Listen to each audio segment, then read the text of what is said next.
こんにちは。今回はマイナーチェンジしたスバルのレボーグ、ブラックインテリアセレクションを紹介していきます。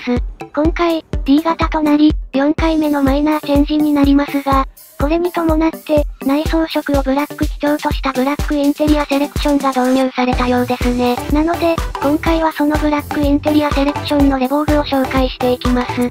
レボーグに興味のある方のお役には立てるはず。それでは行きます。Now loading。まず、レボーグの名前の由来ですが、レガシー、レボリューション、ツーリングの文字を取って、レボーグとしているようです。スバルの大いなる伝承を引き継ぎながらも、次世代に先駆けた変革により新たなツーリングカーの時代を切り開く、といった思いを社名に載せているということのようです。文字通り、新たなツーリングカーであると感じますね。レボーグは、全長 4755mm、全幅 1795mm、全高 1500mm で、全長が想像以上に大きいです。車両寸法比較をしてみると、エクストレイルよりも全長が長いですね。そして、室内寸法を比較するとこのようになります。レボーグとレイバックは同じ室内寸法ですね。レイバックは SUV ってイメージがあるから、もう少し室内広いと思ってました。そんなレボーグのおすすめグレードについて、実績ベースで見てみましょう。レボーグ VN5 のグレードは、全部で7種類あります。それらの7種類のグレードを棒グラフの横軸に並べ、縦軸を車両台数で整理しました。まず結論から言うと、STI スポート EX が最も人気が高いです。このグレード、最上位グレードなのに一番人気なんですよ。スバリストはお金を惜しまず、車に投じていることが伺えますね。また、以前購入できたが、現在購入できないグレードは、グレーで色付けしていますが、あまり売れていないから、グレード廃止にしたことが伺えます。また、2023年7月より、スマートエディションのグレードが増えましたね。これらのグレードの車両価格をそれぞれ見ていきます。先ほどの棒グラフの縦軸を車両価格で整理し直すと、このようになります。STI スポート EX の車両価格は434万5000円で、型式 VN5 の中では最も高いですね。ということで、大人気グレード STI スポート EX の実車を見ていきたいと思います。まず、レボーグの外装から見ていきます。フロントグリルには、STI のロゴがついていますね。フロントグリルは、ダークグレーシリカ塗装で光沢が見えます。シリカ塗装なので、自然劣化が抑制され、耐久性が期待できますね。中央のメッキラインは、新型レイバックに比べると、やや控えめです。スカート部にもメッキ加色がついています。高級感があり、メリハリのあるデザインで素敵ですよね。メッキ周辺の樹脂部品は無塗装ですが、ドット柄模様でした。ただの安っぽいプラスチックに見せない綺麗なスカートです。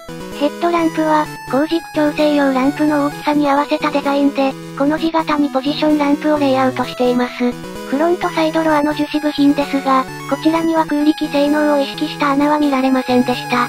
穴が開いている風のデザインなので、遠目で見ると、穴が開いているように見えました。ただ、フロントグリルから吸い込んだ空気の逃げ道は、フロントタイヤの前のボディに確保されています。そして、サイドを見てみると、ドアサッシ周りにピアノブラック塗装をしていました。未塗装ではないので劣化が気にならない点は嬉しいですね。ウィンドウガラス付近にもメッキ加色がついています。メッキで統一してライン出しをしていますね。リアを見てみます。リアコンビネーションランプは左右独立させていて、中央にピアノブラック塗装でライン出しをしています。今点灯しているのはブレーキランプですね。もう少し近づいてリアランプを見てみると、ピアノブラック塗装をランプ点灯部位周辺に配置することで、うまく陰影をつけていて、メリハリがありますね。ボディ継ぎ目も黒く見えるので、相性良いです。リアロアには、マフラーが2つ付けられていて、左右対称を意識していますね。このマフラーを近くで見てみると、側面に STI のロゴが刻印されていました。STI だと、通常のデュアルマフラーよりも、さらに大型タイプになるので、かっこよさがより際立ちます。そして、リアサイドロアですが、こちらの樹脂部品には空力性能用の穴が開いていました。少し見づらいと思うので、裏面から手を覗かせてみると、確かに穴が開いていることがわかりました。では、バックドアを開けて、ラゲッジスペースを見てみます。この広さ感が動画でうまく伝わるかわかりませんが、全長が長いため、実際に見てみても、ラゲッジスペースは広く感じました。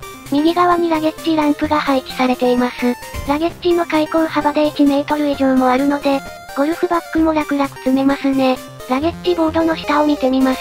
ハンドルは格納式でした。中にはタイヤ収納用のスペースがメインでした。奥の方には修理キットなど格納するようなスペースも見られますね。ラゲッジボードは肉厚で丈夫でした。また、ラゲッジスペースからリアシートを倒すことができるのですが、レボーグでリア席まで倒すと、大人でも寝っ転がれるほどのスペースができます。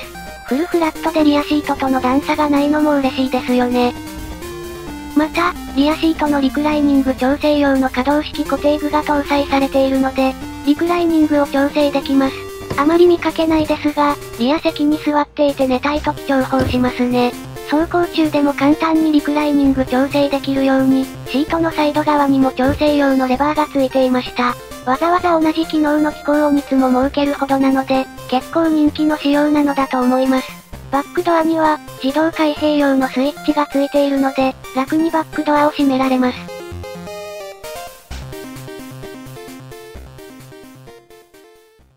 続いて、インテリアを見ていきます。まず、フロントのドアですが、ブラックインテリアセレクションのため、表皮はブラックを基調としています。そのブラックカラーの表皮には、ボルドーのステッチが縫製されていて、男性にはたまらないカラーコンビネーションですね。スイッチは、エッジの奥にメック加色が付けられていました。シートメモリースイッチもあるので、シートは電動式です。ドア上部は樹脂かと思いきや、ここにもひっそり表皮が付いていました。触ってみると、少し柔らかかったですよ。インナーハンドルにカーボン柄のフィニッシャーが付いているのもインパクトがあって嬉しい。ハンドル周りって視界に入りやすいから、目につくところが目立っていてかっこいいです。こちらは助手席側のドアです。スイッチ部が異なる程度で、あとはほとんど同じです。そして、今回の目玉である、シートです。STI グレードのため、ヘッドレストには STI のロゴがあります。シート前面にはふんだんにウルトラスエードが付けられています。ウルトラスエードは東レの商品ですが、表面は、極細繊維を絡み合わせて起毛させており、ソフトな風合いを生み出しています。手で触れると起毛した毛の配光が変わるので、光の反射状態が変わって、黒く見えたり、グレーに見えたりするのが特徴です。このウルトラスエード自体は、すべて繊維で作られているので、通気性や透湿性も期待できます。シートの側面には合皮がついています。人の姿勢が固定しやすいように、シートサイドは前に大きく出ているデザインですが、実際に座ってみると、窮屈というレベルではなく、多少横に身動きできるようになっています。寝返りならぬ、座り直しもしやすくなっているということです。リアシートも見てみます。もちろん、ウルトラスエードがついています。誰かに運転させて、リア席で寝たくなりますね。中央にはパーフォレーション加工がなされていて、シートの作り込みが良いですね。座ってみるとそんなに暑苦しくないのも不思議でしたが、通気性が良いからでしょうかね。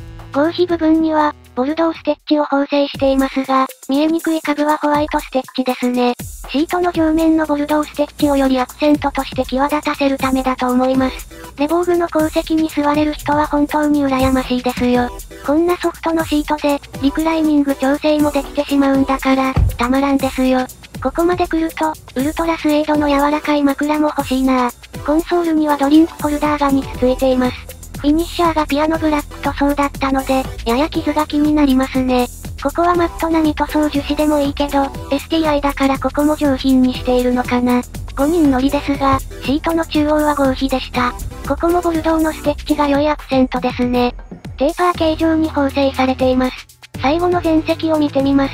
運転席、助手席にはホワイトのアンビエント照明があります。覗き込まないと光源は見えなく、照射エリアは脂肪のない可色部品なので、ただ照らすだけではなく、可色部品をより際立たせる効果もありますね。ステアリングはスイッチだらけですが、言い換えると、使っていくうちに少しずつ機能を知れる楽しみがありますね。右側には、アイサイト X 用のスイッチ群がメインに配置されています。また、通常走行時の走行モードもステアリングで設定できますね。左側にはナビ操作用のボタンがメインに配置されています。そして、ステアリングの本側巻きですが、親指の接触部位までしっかり巻かれていて、ボルドーのステッチも縫製されていて、内装全体の配色が統一されていますね。パドルシフトもついています。レボーグはステアリング操作するとやや重く感じますが、タイヤからのレスポンスを受けやすいので、試乗してみて不思議な感覚でした。コンソール上面には、私の好きな大きなシフトノブがあります。残念ながら、ピアノブラック塗装されているので、プラスチッキー感であったり、指紋がつきやすいのが気になりましたが、内装全体の統一感を考えると、デザイン重視な作りのように感じました。カップホルダーは横に2つ並べられるタイプでした。中央の敷居は取り外しができますね。奥に白いラインが入っていますが、イグニッションをオンにすると光るようです。見る向きを変えると、スマホなどの横長のものを収納できる溝もついています。コンソールリッドは程よい柔らかさで、肘を置くにも十分な横幅でした。試乗した際も常に肘を置いて走行していました。コンソールの収納を見てみると、中にはフェルトが入っていました。収納容量も十分ですね。これほど上質で質感の良いコンソールリッドはあまり見かけないです。コンソールのリアには、充電用の端子が3つと、シートヒーターが設定されていました。ベンチレーターもあるので、空調管理もバッチリです。天井にはサンルーフがついています。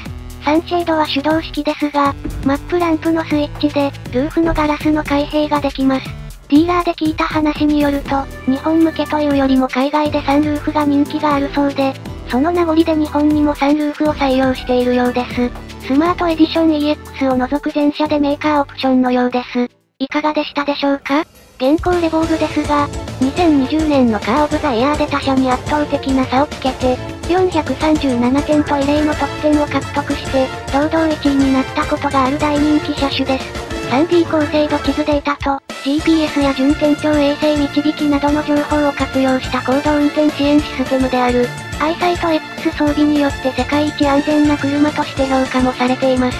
非常にコストパフォーマンスの優れた車でおすすめです。レボーグは走行してみると、走安性も良く、ステアリングを左右に振っても体が揺れにくく、運転してみないと本当の魅力が伝わらないので、ぜひ興味を持ったら試乗してみてください。